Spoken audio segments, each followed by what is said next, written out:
Bom dia a todos. Meu nome é Mariana, eu sou estudante do terceiro ano de fisioterapia da Uniar. Antes de darmos início, eu gostaria de lembrá-los que no decorrer da palestra vamos disponibilizar uma palavra-chave. É de extrema importância que anotem essa palavra, pois no final do evento ele será enviado um formulário para contabilizar a presença e a entrega dos certificados. Com imenso prazer, temos a honra de receber a ilustre presença da professora mestre Larissa Pechincha Ribeiro, em nosso primeiro congresso digital e 17ª jornada de fisioterapia da Uniar.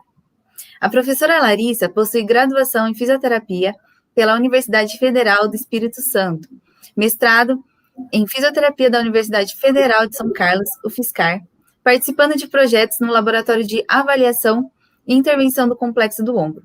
Atualmente é aluna de doutorado no programa de pós-graduação em fisioterapia na UFSCar. Membro da Associação Brasileira de Fisioterapia Traumato-Ortopédica, Abrafito.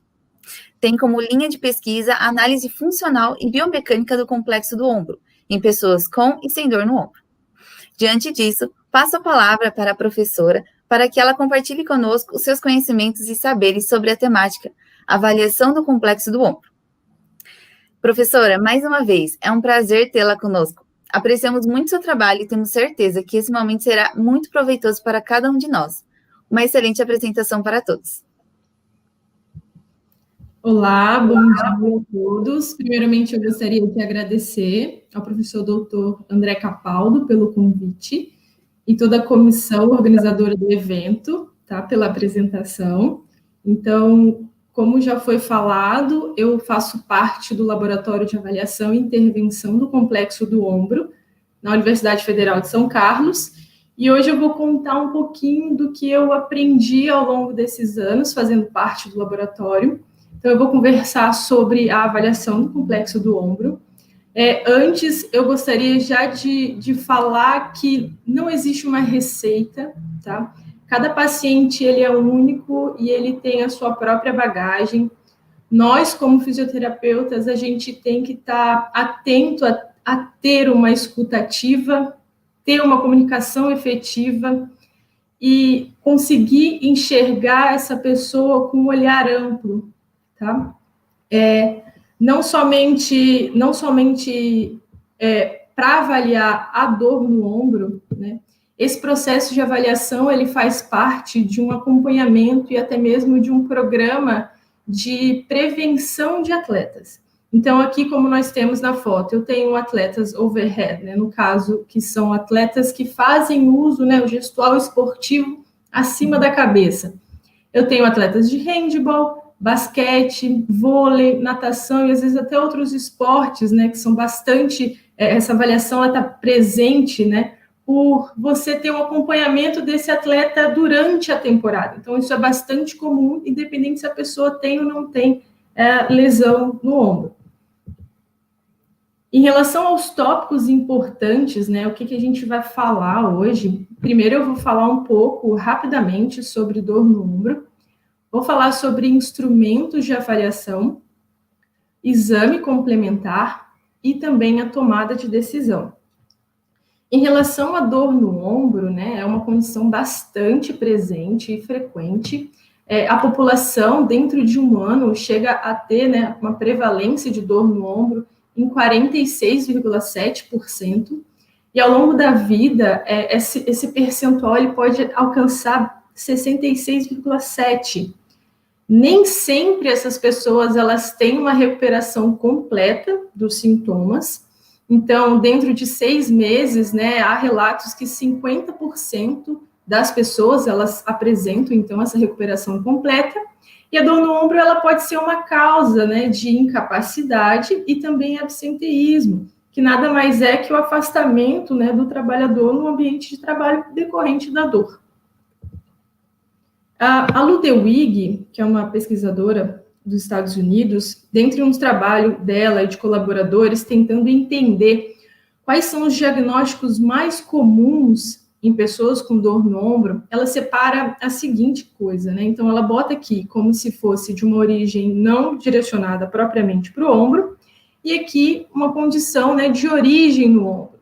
Dentre esses diagnósticos mais comuns, existe, então, a instabilidade, que no caso é o excesso de movimento, principalmente pensando na glenomeral, a capsulite adesiva, que aí já é o oposto, né? Existe uma falta de movimento, um bloqueio articular importante, e o que eles chamam de síndrome do manguito rotador, né? Tanto é que o impacto, ele está até entre aspas, porque não é mais sugerido que a gente utilize o nome impacto, porque o mecanismo, né, antigo que o NIR propôs em relação à impactação, né, entre o acrome e as estruturas ali subacromiais, ele não é como ele esperava em amplitudes mais altas. Então, hoje em dia, não é tão utilizado esse termo.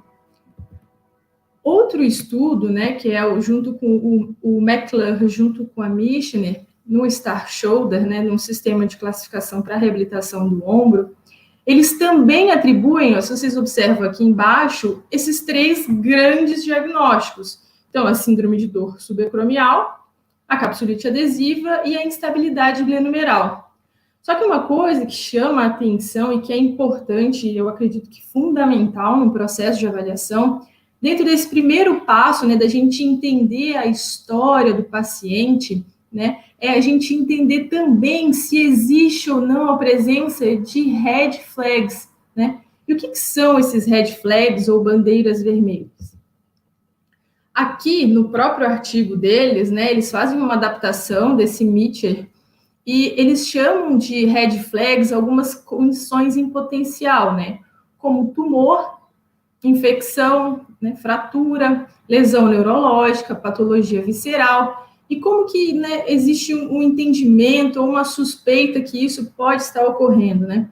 Às vezes, dependendo do paciente, que ele tem uma história de câncer, se por acaso, né, existiu uma perda inexplicável, de peso, se tem uma massa, sabe, inexplicada também, edema, deformidade.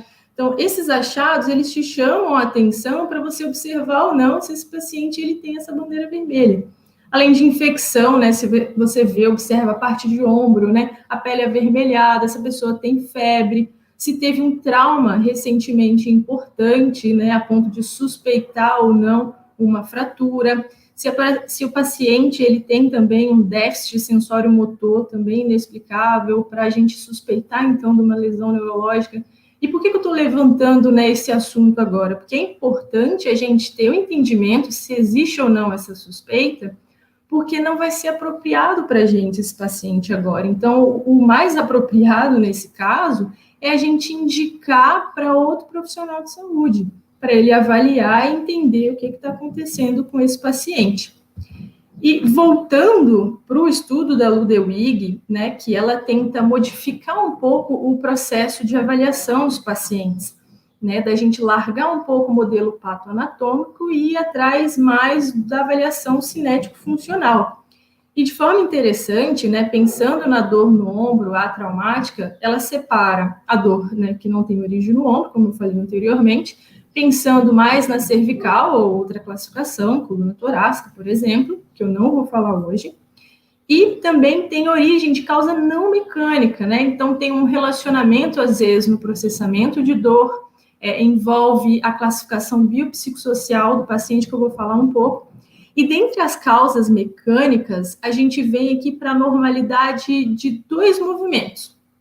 O que a gente tem uma tendência sempre a pensar, né, quando o paciente tem dor no ombro, que é a alteração puramente na glenomeral, como uma hipomobilidade, pouco movimento, ou o oposto, uma hipermobilidade, um excesso de movimento pensando no húmero.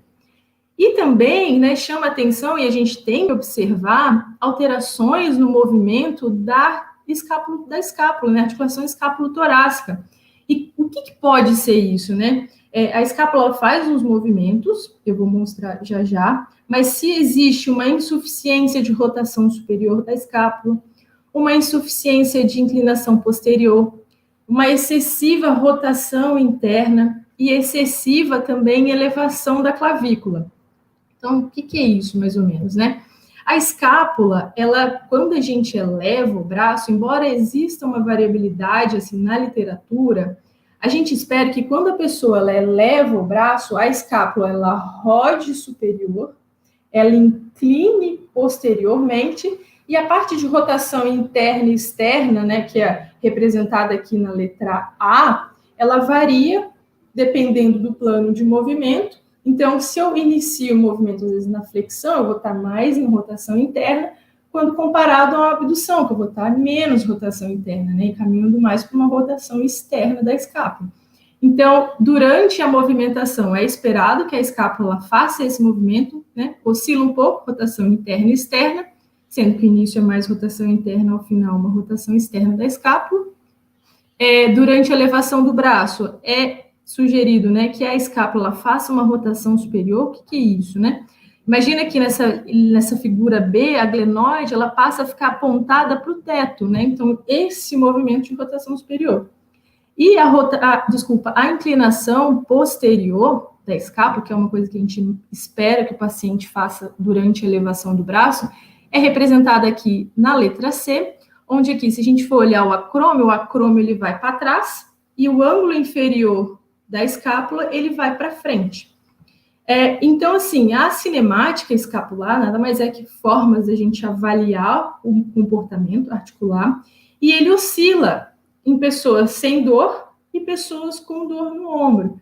E, de novo, né, embora exista variabilidade nesses achados, né, na evidência científica, na literatura, alguns autores, como listado aqui embaixo, eles sugerem que as pessoas que têm dor no ombro, eles apresentam, então, um aumento de rotação interna, caminhando para esse lado, uma redução da inclinação posterior, então é como se fizesse pouco esse movimento para trás, e também uma redução da rotação superior, representada aqui na letra B. E como que eu consigo fazer esse tipo de avaliação? Que é a grande pergunta, né? Inicialmente, pensando na cinemática escapular, de movimento do membro superior como um todo, existem formas robustas de fazer essa avaliação. Normalmente, elas são feitas em laboratório. Então, esse exemplo, né, que eu coloquei aqui, por exemplo, ele vai avaliar a propulsão, né, o movimento da propulsão em cadeirantes que são atletas e não atletas, né? Então, esse sistema de avaliação, ele usa esse sistema aqui com câmeras, numa sala cheia de câmeras, às vezes são 6, mas eu acho que pode variar até 10. Aqui eu tenho alguns marcadores reflexivos acoplados no corpo da pessoa. Então, mesmo aqui, ó, em ombro, cotovelo, punho, coluna. Então, a câmera, ela capta o posicionamento articular através desses sensores reflexivos e mostra depois para mim como que foi o comportamento tanto da glenomeral, quanto da articulação do cotovelo e também de punho. Só que para avaliação da cinemática escapular, né, como que é a escápula o movimento, que foi o que eu falei anteriormente, existem outras ferramentas, que uma delas é esse dispositivo de rastreamento eletromagnético. Então, como que funciona, né?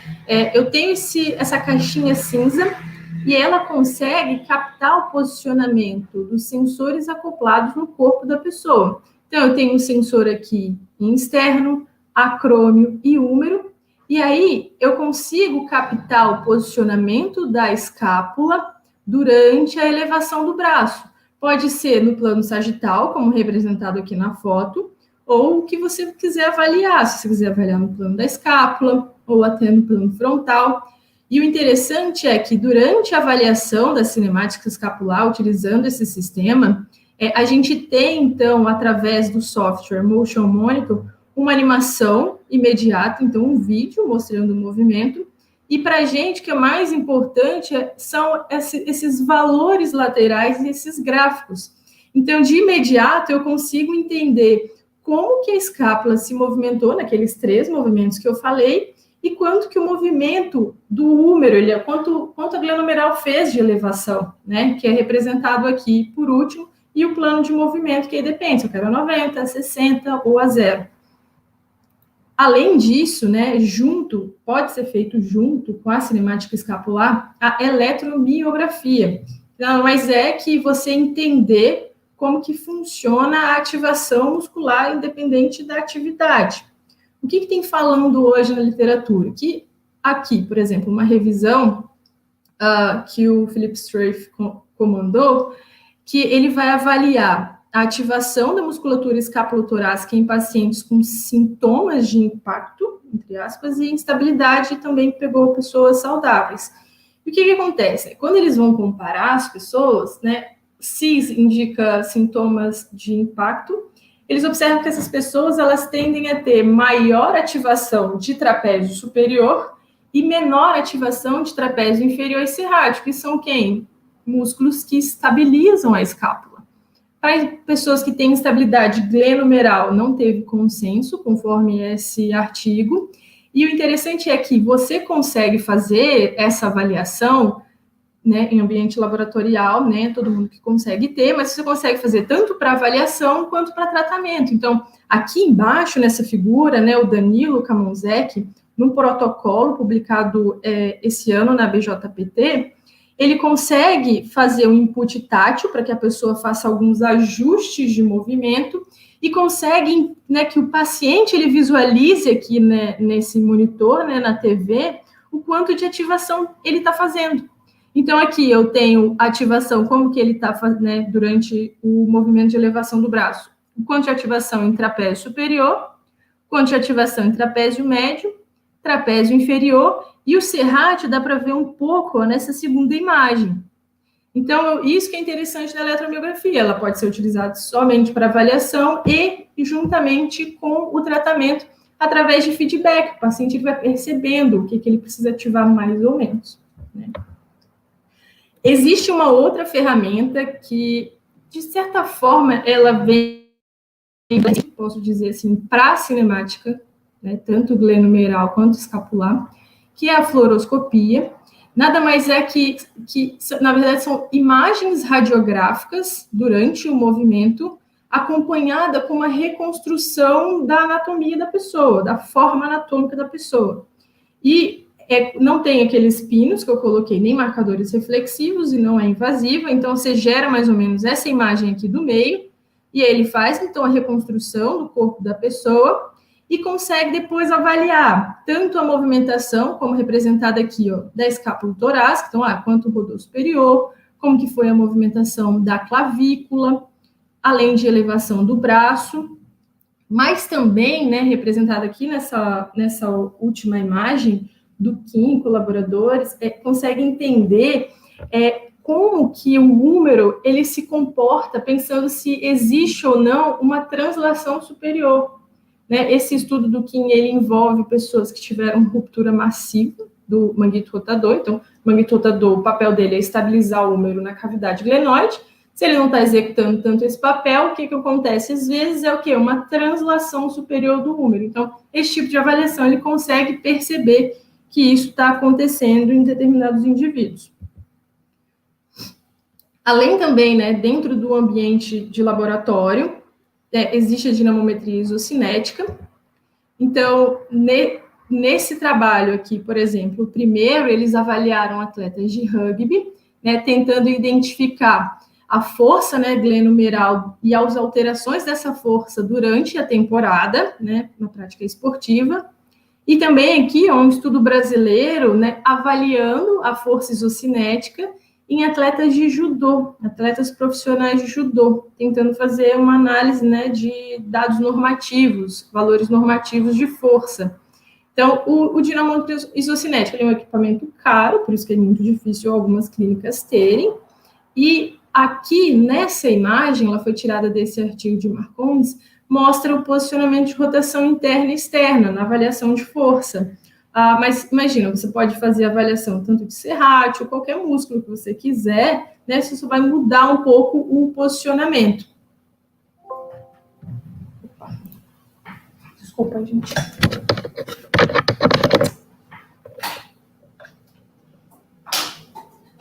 Perdão pelo probleminha técnico.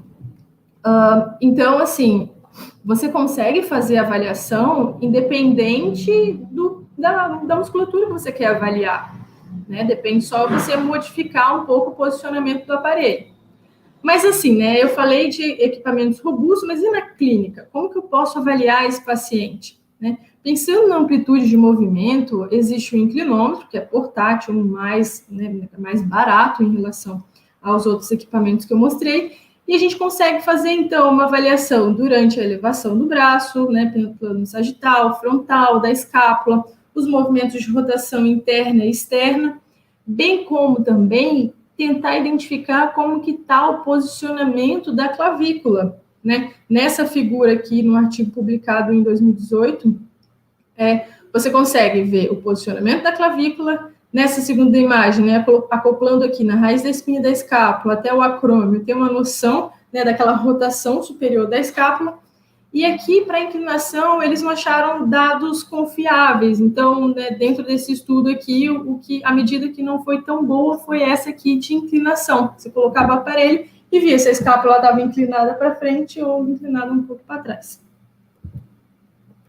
Falar, mas é mais difícil também eu conseguir um inclinômetro.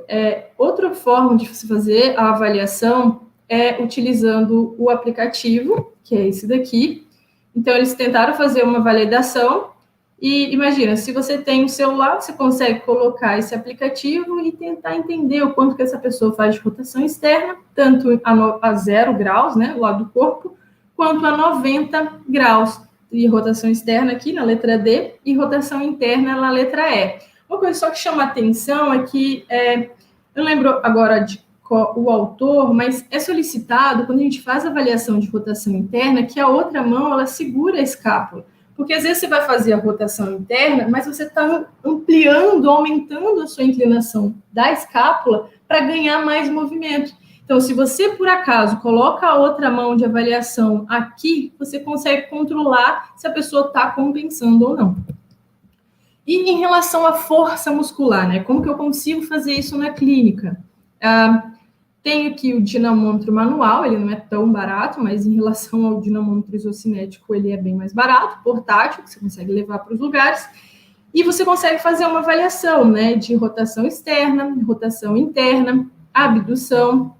Aqui, nesses dois, já são pensando mais na musculatura periescapular. Esse aqui você avalia o serrátil, embora hoje já saiu um trabalho, acredito que há uns 2 anos, que a melhor posição para você ver, avaliar o serrátil é sentado e o paciente faz esse movimento do soco para frente. Aqui é o posicionamento para avaliar a força de trapézio inferior.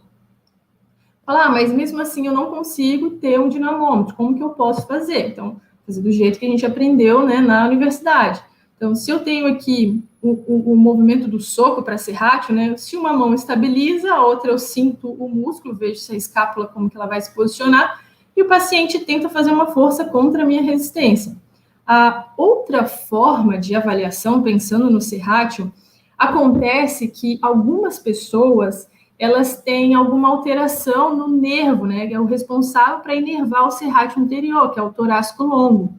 Então, o que acontece? Se por acaso o torácico longo ele não está fazendo o papel dele, você pedindo para o paciente manter esse posicionamento, como na letra A, né, e a B, que é a mesma coisa, ou então se você pediu para o paciente ele empurrar a parede, a escápula, né, acontece o que a gente conhece como escápula alada. Eu passo a ver muito o bordo medial e muito o ângulo inferior da escápula. Por quê? A tarefa primária do serrátil anterior é coordenar, né, controlar o posicionamento da escápula contra o tórax.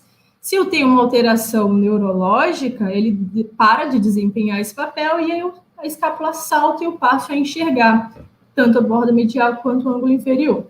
Em relação a essas duas imagens, elas são desse artigo sobre trapézio da Paula Camargo e o David Newman. E aqui, né, considerando a direção das fibras, eu consigo avaliar a força de trapézio médio, e aqui, né, já 140 graus, como que vai a força de trapézio inferior.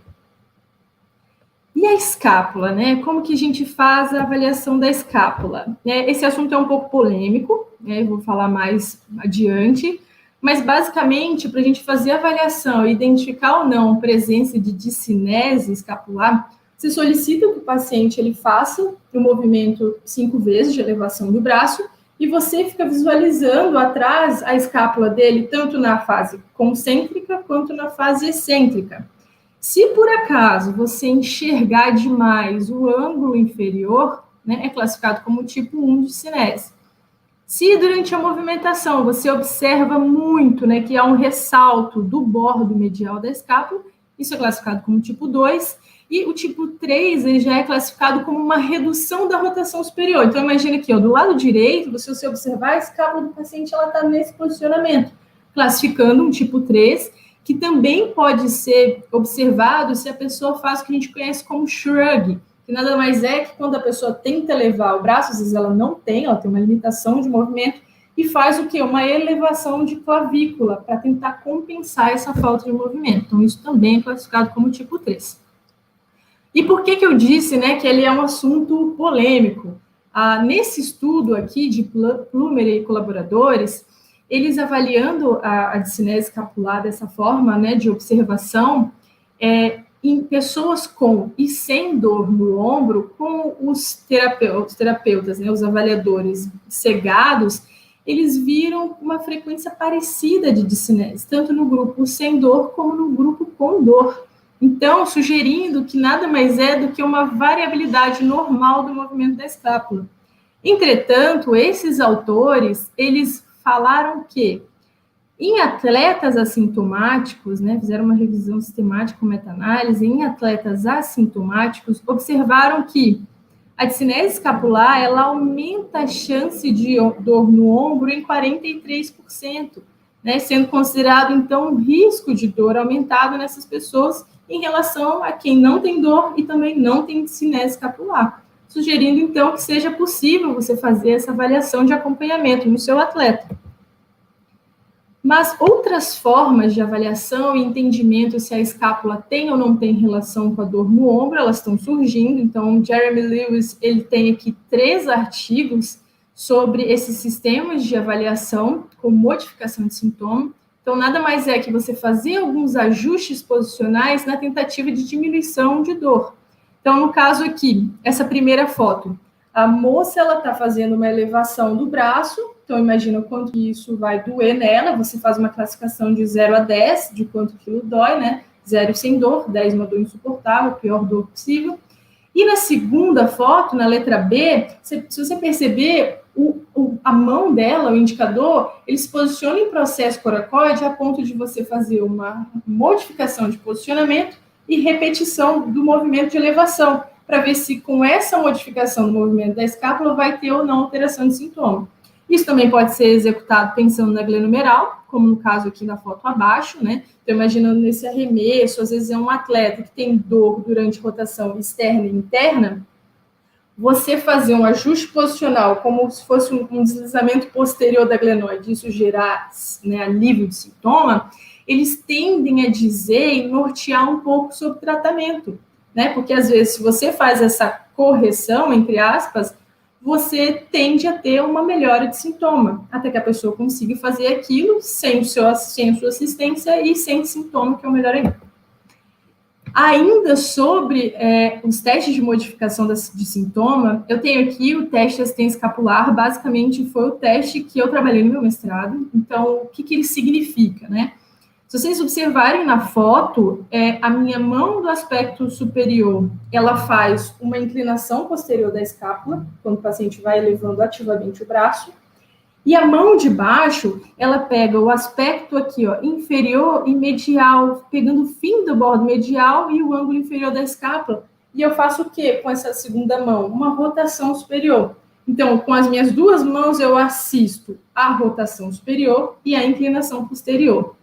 Se, por acaso, o paciente eleva o braço e fala, Larissa, me dói nota 6 de 0 a 10, e quando eu faço assistência, se houver um decréscimo de pelo menos 2 pontos, é considerado um teste de assistência escapular positivo, né? Sugerindo, então, que esses 2 movimentos, eles não estão sendo sendo executados de maneira, né, boa.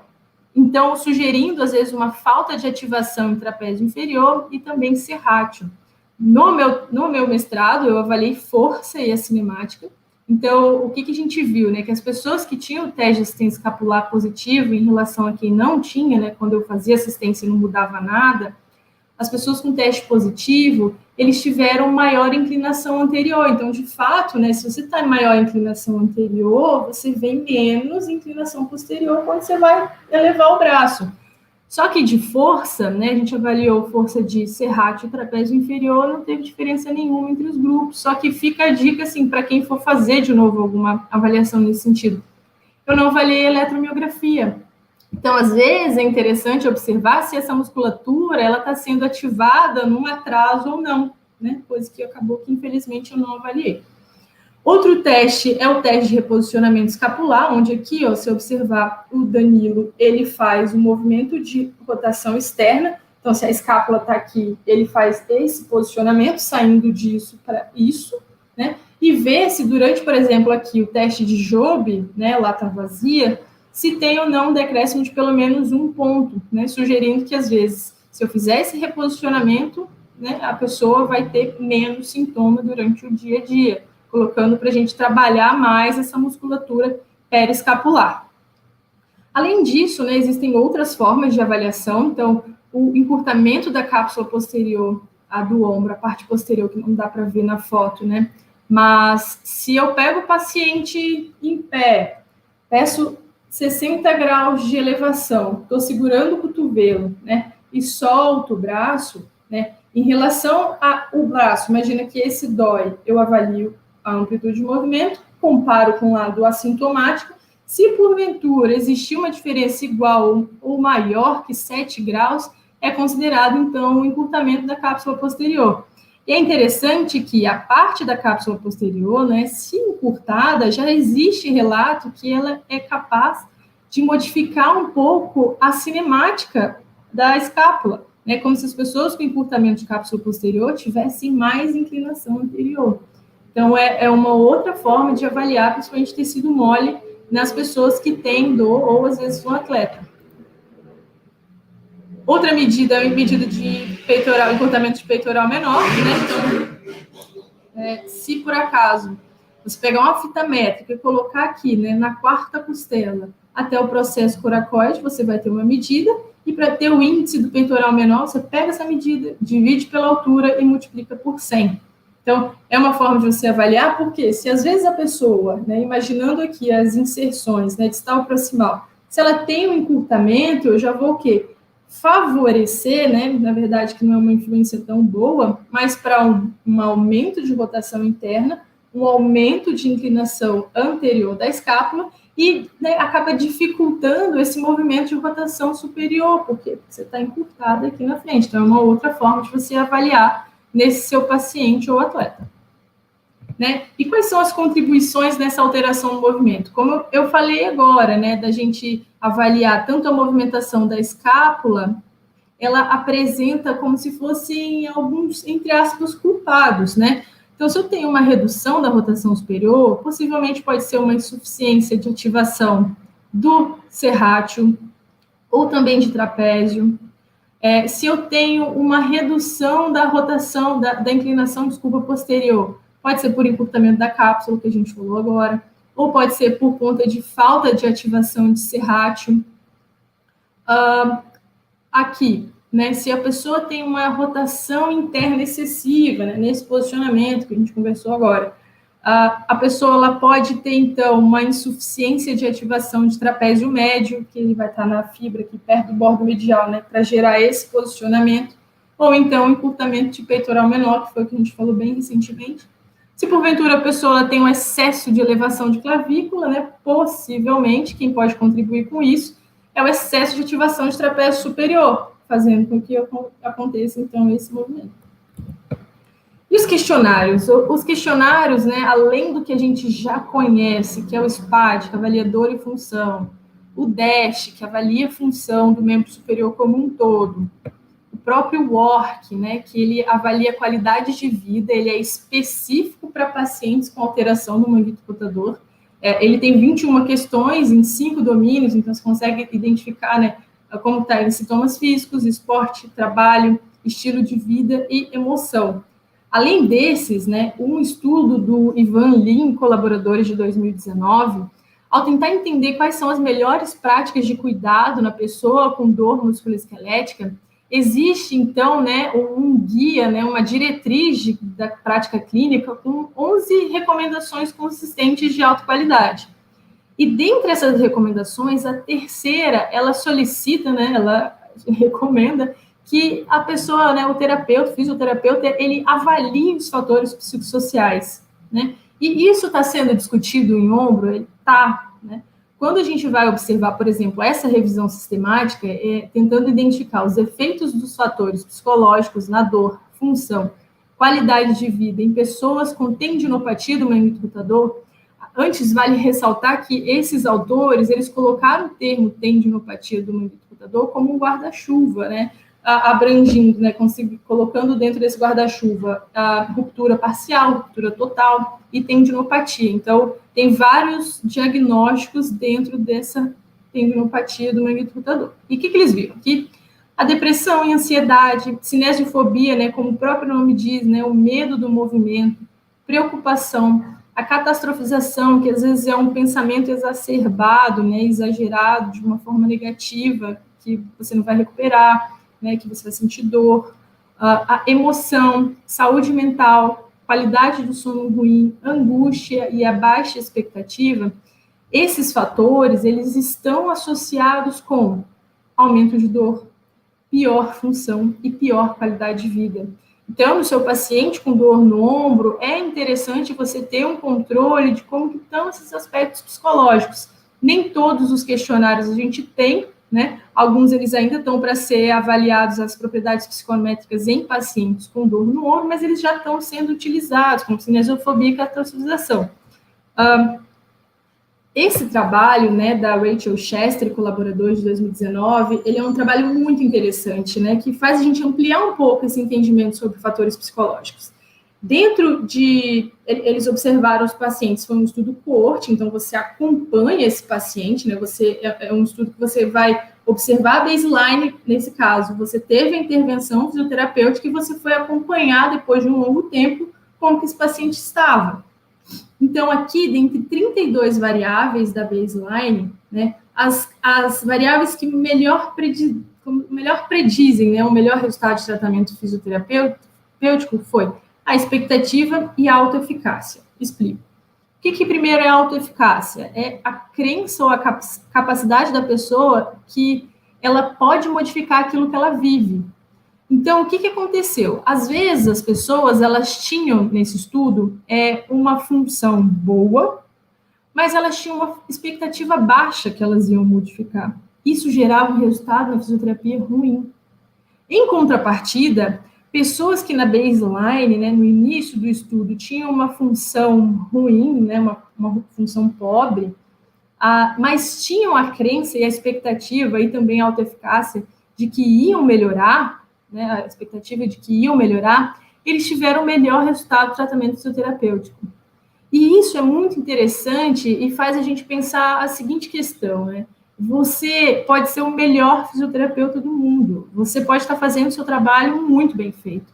Só que se o paciente ele não acredita que ele vai melhorar, isso vai dificultar o seu processo, vai dificultar o processo dele de resultado, de melhora dos sintomas. Então, é uma coisa que a gente tem que observar em pacientes também com dor no ombro. E o exame complementar, né? Como eu sempre falo, ele é um complemento da sua avaliação, ele não é feito primeiro, ele vai ser lá feito por último. Entretanto, né, a mesmo artigo desse Ivan Lin, colaboradores, né, eles, daquelas 11 recomendações, a quarta recomendação, eles desencorajam a utilização, né, pedido de exame de imagem. A não ser que a pessoa tenha aquelas red flags, que foi o que eu falei bem no início. Mas por que desencoraja, né? Às vezes, existe mais a ideia de que a pessoa ela vai ampliar aquele modelo cinesiofóbico, né, de medo do movimento, quando ela recebe um tipo de diagnóstico em imagem, né? E por que eu falo isso? E por que esses exames eles são desencorajados? Esse é um trabalho, né, que a gente desenvolveu no laboratório, foi o doutorado do Rodrigo, e a gente fez o seguinte, a gente avaliava os pacientes que tinham dor em um ombro só que a gente enviava essa pessoa para ressonância para avaliar os dois ombros. O que a gente queria saber, né? Se as alterações de exame de imagem, elas iam aparecer de fato no ombro que dói ou se iam aparecer nos dois ombros. E adivinha, né? As alterações, elas foram encontradas de forma similar nos dois lados. Quais delas, né? Tendinopatia, alteração na bursa, ruptura parcial, alteração no lábio glenoidal, alteração na acromioclavicular, bíceps. Apenas a ruptura de espessura completa do supra e a osteoartrite glenomeral que foram mais presentes nas pessoas no lado, né, no lado sintomático, em relação ao lado assintomático. Então, assim, o que isso chama atenção para a gente, né? Faz a gente largar ou tentar desapegar um pouco do modelo patoanatômico, né? Se por acaso é a tendinopatia, ruptura, alteração no lábio que vai gerar dor, era para ter dor nos dois lados, e não tinha, entende? Então, e aí surge a ideia, né? Falar, Larissa, mas se o paciente tiver exame, eu não devo olhar? Não foi isso que eu quis dizer, né? Você deve olhar. Dá para você observar, por exemplo, se existe ou não uma ruptura de espessura completa, como aqui, ó, você vê, quando você tem uma ruptura, né, o tendão rompe e retrai, sobrando essa área nua aqui, que fica um clarão branco. E, ao mesmo tempo, você pode avaliar no plano sagital, né, quando a gente faz esse corte sagital, a gente olha para a escápula, que é como se fosse um Y, um cálice, né? E aqui a gente consegue ver todos os músculos do manguito. E o que é interessante nessa imagem? Então, aqui eu vejo o supra, vejo o infra, redondo menor e o subescapular. O que ela mostra, né? Você vê, essa aqui, né, eu vejo mais escuro do que branco. Então, quando eu vejo mais branco do que preto, do que escuro, nessa imagem é por conta de infiltrado de gordura. Então, às vezes, o tendão, o músculo, na verdade, ele não está nem com qualidade de músculo, né? Ele está tendo infiltrado de gordura, modificação de tecido. E o que isso é interessante observar? Às vezes, né, que foi o que esse trabalho trouxe, que essa paciente, se você for olhar, a foto dela está no artigo, ela consegue levar o braço muito bem, com ruptura no supra e no infra. Mas o outro lado, ela não consegue ter a mesma função. Por quê? Porque além desse supra e infra, tem acometimento em redondo menor.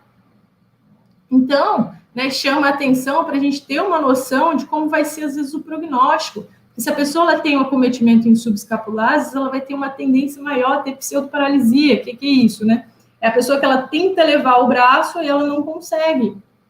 Então, é importante, assim, a gente pode se desprender, mas às vezes a gente pode entender o que aquele exame está dizendo em relação ao paciente. Só que eu preciso frisar, né, que a gente não precisa dar ênfase no modelo patoanatômico. Tem um monte de gente que tem ruptura de espessura completa e tem função boa, não tem nem sintoma.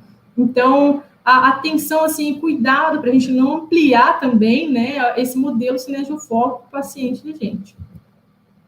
E antes de eu falar de tomada de decisão, eu gostaria que a gente, né, vocês tentassem ampliar o olhar em cima dos pacientes. Então, aqui, né, nesse estudo do Ellenbecker e o Aoki, que eles falam um guia, né, de passo a passo para o entendimento do conceito de kinesinética em atletas overhead. Então, essa imagem aqui, por exemplo, você tem toda a transmissão de energia que começa lá do membro inferior, vai para tronco e depois é finalizado na mão. O que isso quer dizer? Que, às vezes, uma alteração em qualquer segmento mais distal, ele pode influenciar a performance do seu atleta aqui no segmento mais proximal, né, membro superior. Então, é importante a gente dar uma atenção, né, mais ampliada para esse paciente, principalmente os atletas, assim como, por exemplo, foi um achado da Lívia, né, a Lívia Pogetti, em 2018. Quando ela avaliou, né, atletas arremessadores com e sem dor no ombro, ela viu que as pessoas, né, os atletas arremessadores que tinham, né, a dor no ombro, eles tinham menor resistência da musculatura do tronco e menor controle neuromuscular, pensando em tronco e pelve. Então, assim, né, o paciente não vai ser puramente o ombro, a gente tem que ter um olhar mais ampliado. Uma coisa que eu gosto, assim, de comentar, foi discutido em algum curso que eu fiz, desculpa que eu não me lembro agora quem falou, mas existia um paciente, né, conforme a história contada, existia um paciente, né, atleta de tênis, que ele estava com dor no ombro e ele não recuperava. Então, se fazia o tratamento, ele não recuperava. E até um dia, né, o fisioterapeuta, a pessoa que cuidava desse paciente, foi observar ele fazendo esporte de sunga, né, e foi fazer a prática de tênis de sunga. para avaliar o gesto motor, para avaliar o movimento. O que foi observado? O paciente não tinha extensão de tronco. Então, às vezes, você não tinha que estar olhando, né, e cuidando do ombro dele, mas melhorando um pouco de movimento da lombar, entende? Então, você tem que ter esse olhar ampliado em relação ao seu paciente, ao seu atleta. Em relação ainda à atleta, a Encusa, ela publicou recentemente esse trabalho, né, em relação ao desafio desses esportes, né, que trabalham com o ombro. E, de uma forma interessante, nesse trabalho, ela fala desde prevenção, desde reabilitação até o retorno da prática esportiva, utilizando aqueles testes funcionais do Y-Balance Test, ou então aquele sentado que você faz o arremesso da Medicine Ball. Então, esses testes, eles são mais específicos para atletas, então ela discute um pouco isso, como que faz essas formas de prevenção de lesão e também tratamento. Então, aí fica até uma indicação na leitura desse paper. E a tomada de decisão, né? A tomada de decisão em relação aos atendimentos dos pacientes é através do uso consciente e criterioso das melhores evidências atuais, né? Vale a pena falar que a melhor evidência, né, você tem que ter junto da tomada de decisão clínica a expertise do clínico, do fisioterapeuta, e também os valores dos pacientes e preferências dos pacientes, né? O que é isso, né? O que é pergunta de questão clínica, né? Às vezes, você quer muito investigar e procurar na literatura o que é melhor para o paciente para ele ganhar amplitude de movimento. Só que a tomada de decisão, ela tem que ser compartilhada. Para ele não quer alcançar 180 de elevação. Para ele, o que é importante é retornar para a prática esportiva sem dor. Então, você tem que entender o que é importante para ele e fazer uma busca na literatura conforme as preferências dele. Então, quais são as medidas de avaliação para retorno de esporte, quais são as formas de tratamento, então, tudo vai depender da questão clínica e como que eu faço isso, né? O Steven Camper é um pesquisador da Austrália e na JOSPT, a revista JOSPT, existe uma série de artigos para tentar aproximar a prática da evidência, né, a evidência da prática. E em um dos trabalhos, que no caso é esse, né, falando sobre a pergunta clínica, nada mais é aquela pergunta assim, o que eu vou fazer com o meu paciente? Recebi, estou avaliando, o que eu vou fazer com ele? Então, tudo vai depender da estratégia pico, né, que é mais voltada para quando você quer saber a efetividade de algum tratamento. Então, você tem a população ou problema, a intervenção, né, o comparador, geralmente, se você quer ver a efetividade de alguma coisa, você compara um tratamento com o outro, nem que seja placebo, e outcome é o desfecho, né? O que é importante, qual variável que você quer investigar e avaliar. Isso pode ser tanto específico como amplo, né? Então, você pode muito bem procurar por shoulder pain, no geral, ou você pode ser específico. Nossa, meu paciente é de instabilidade. Fazer uma busca, né? Em paciente só com instabilidade.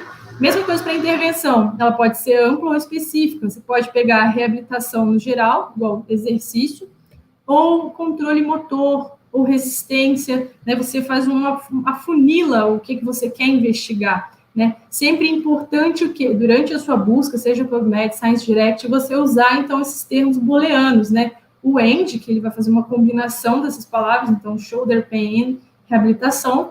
Se você usar o OR, né, vai ser uma coisa ou outra, então, na verdade, é outra, né? Então, ele pega o exercício ou fortalecimento. O NOT, ele já exclui um termo. Então, se você quer avaliar shoulder pain e não dor cervical, né, e tudo que tiver dor cervical, ele acaba excluindo, mas a gente tem que ter um pouco de cautela ao usar o NOT, porque ele pode excluir alguns artigos que a gente não queria. E em relação à pergunta clínica, né, o que eu tenho que fazer? Eu tenho que fazer essa pergunta para entender o que eu faço com o meu paciente, adquirir, então, a literatura relevante sobre aquele assunto, avaliar aquele artigo, aplicar no meu paciente os achados, né, relacionados à minha tomada de decisão, lembrando que a tomada de decisão é compartilhada, então tudo vai depender da minha expertise, né, e também os valores e preferências do paciente e a avaliação do sucesso do processo, desculpa. Isso é muito importante, né? Você não avalia uma pessoa e pronto, acabou. Você precisa reavaliar, ver o que deu certo, o que não deu, o que pode ser modificado nas sessões seguintes. Então, como mensagem, assim, para vocês levarem para casa, né? A patoanatomia, ela não explica tudo, né? Dê atenção para o modelo cinético funcional, mas nós, os terapeutas, a gente não vai tratar uma tendinopatia, a gente vai tratar as consequências disso. Avalie os aspectos psicossociais, a gente viu que existe uma influência nas pessoas que têm dor no ombro. A tomada de decisão ela é baseada, né, no tripé da prática baseada em evidência. Além disso, né, eu não coloquei aqui, mas a gente não olhar a pessoa como um ombro, né, olhar a pessoa com um olhar mais integral, tanto pensando aqui nos aspectos psicossociais, quanto pensando naquele atleta overhead, que a gente tem que avaliar tronco, tem que avaliar membro inferior às vezes, e avalie o sucesso do processo. Reavalie esse paciente para você saber o que você conseguiu modificar nele, quais foram as conquistas no seu tratamento. Eu gostaria de agradecer muito, né, o momento de hoje, a possibilidade de participação nesse evento. Agradecer de novo ao professor Dr. André Capaldo, toda a comunicação, que foi muito atenciosa comigo. Caso alguém tenha ficado com alguma dúvida, esse é meu e-mail, tá? Então, vocês podem mandar perguntas, independente que seja hoje, quarta-feira, ou qualquer outro dia. Eu tenho um site, que vocês podem também observar, mas ele está em construção. E eu comecei recentemente com uma iniciativa, né, do Instagram, que é o Fisioterapia Ombro. Eu estou colocando alguns conteúdos para tentar acrescentar, assim, até mesmo eu aprender, tá? Obrigada de novo, espero ter ajudado. Obrigada, viu, Larissa? Em nome da comissão, a gente agradece, todos os professores também. Sensacional a sua aula, acredito que vai agregar na carreira e na cabeça de muitos que vão escutar. E, bom, para quem ficou com alguma dúvida ou quer, né, saber mais alguma coisa, a gente vai entrar daqui a pouquinho para algumas perguntas ao vivo. Então, para o pessoal que está assistindo, já a gente vai abrir para as perguntas. Obrigada de novo, Larissa. Eu que agradeço, gente.